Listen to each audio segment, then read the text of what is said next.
let's continue with our discussion about gut health. We all have heard that probiotics are good for our health. But why is that? Well, we know that most of the immune system is in our gut, and we know that we have to have those good bacteria in our gut, and they need to outweigh the bad bacteria. So when the good don't outweigh the bad, that's something called dysbiosis. It's like an imbalance of the good versus the bad guys.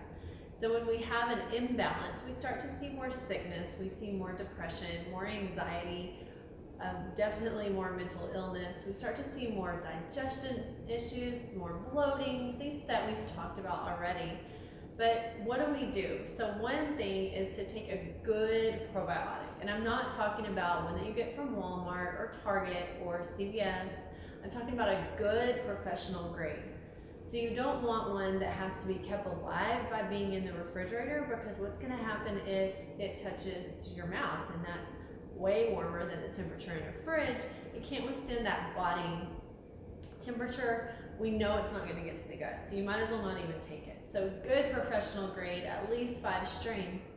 There are different strains for different things. So if I have a patient come in that has sinus and respiratory issues, I'm not going to give them the same probiotic that someone would need that has irritable bowel syndrome, or that a baby would need, or for women health, for hormones. So there's a big difference. You have to know what you're taking and why you're taking it, and you have to find a doctor that knows about the different strains of probiotics.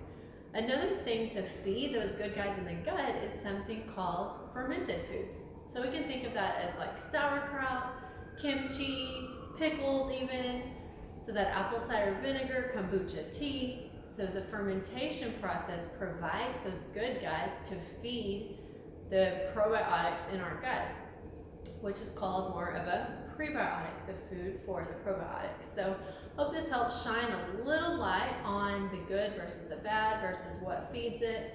What's the difference between the probiotics? It's the same thing for everyone. And the answer is simply no, it's not. Health has to be personalized. It can't be the same thing for everybody.